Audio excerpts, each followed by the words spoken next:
오늘 우리가 함께 파헤쳐볼 이야기는 바로 전 세계의 위대한 신화들입니다.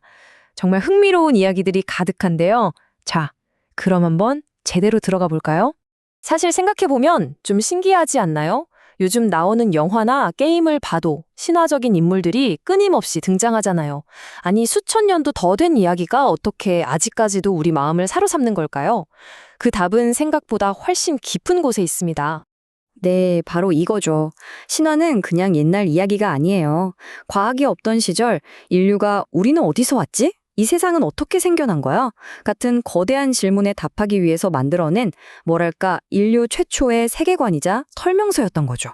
그럼 가장 근본적인 질문, 세상의 시작에 대한 이야기부터 한번 해보죠. 여러 문화권의 창조 신화들을 들여다보면 진짜 놀랍도록 비슷한 부분이 나타납니다. 예를 들어 중국 신화를 보면요, 세상이 거대한 알 속에 담긴 혼돈에서 시작됐다고 해요. 반면에 북유럽 신화에서는 텅 비어있는 얼어붙은 심연에서 모든 게 태동했다고 하거든요. 시작점은 좀 다른데 둘 다 뭔가 거대한 존재가 탄생하는 배경이 된다는 점은 똑같아요. 여기서 진짜 재미있는 포인트는 이 세상을 만드는 방식이 두 문화의 세계관을 그대로 보여준다는 거예요.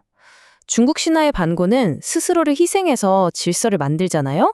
자연의 순리나 조화를 중요하게 생각하는 가치관이 엿보이는 대목이죠. 반면에 북유럽의 이미르는 신들한테 폭력적으로 살해당한 다음에 세상의 재료가 돼요. 이건 아마도 혼돈을 힘으로 정복하고 질서를 쟁취해야 했던 그 춥고 혹독한 환경 속에서 만들어진 투쟁적인 세계관을 반영하는 게 아닐까 싶어요. 그리고 진짜 소름 돋게 비슷한 부분이 있어요. 세상을 만드는 재료가 반고와 이미르, 두 거인의 몸이라는 거죠. 눈은 해와 달이 되고, 피는 강과 바다가 되고, 뼈는 산맥이 되고요. 아니, 서로 교류가 전혀 없었을 두 문화가 어떻게 거인의 몸이라는 똑같은 상상을 할 수 있었을까요?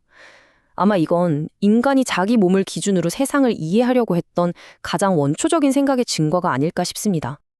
자, 이렇게 거대한 스케일의 우주 창조 이야기에서 이제는 좀 더 개인적인 이야기, 바로 영웅의 여정으로 초점을 옮겨 보겠습니다.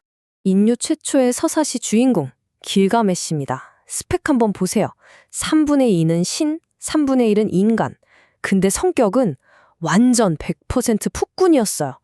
그 엄청난 힘으로 백성들을 억압하는 데 썼죠.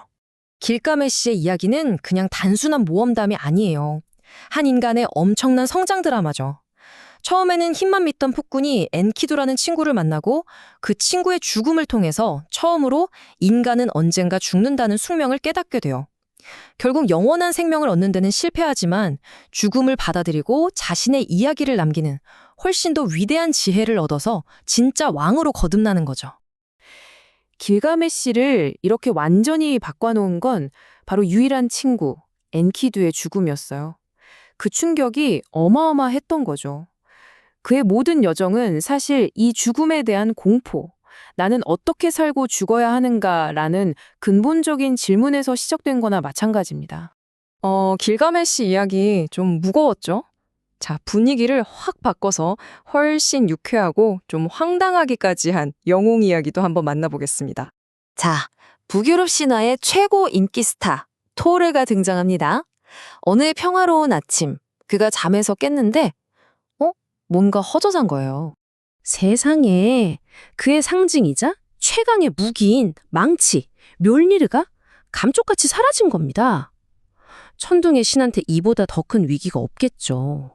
부랴부랴 찾아보니까 범인은 거인 스림이었어요. 그런데 이 친구의 요구가 정말 황당합니다. 미의 여신 프레이야를 신부로 주면 망치를 돌려주겠다는 거죠. 프레이야가 당연히 길길이 날뛰면서 거절했겠죠?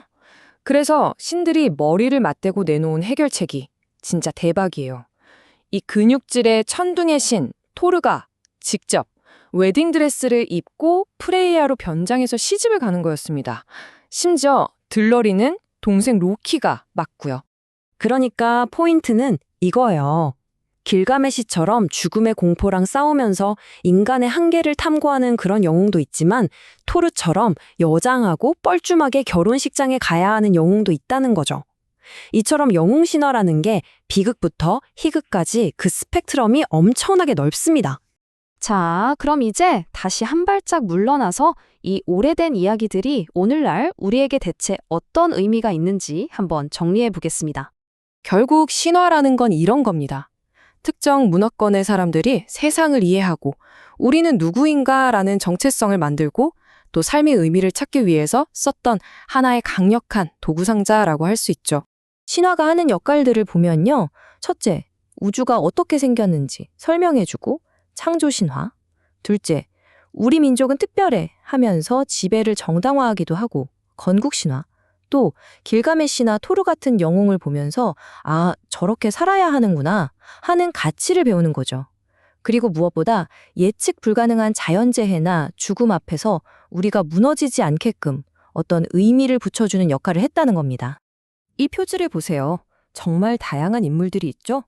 신화는 어느 한 지역의 전유물이 아닙니다. 중국의 반고, 메소포타미아의 길가메시, 북유럽의 토르까지 모든 문화가 자기만의 세계관을 담은 고유한 이야기를 만들어냈어요.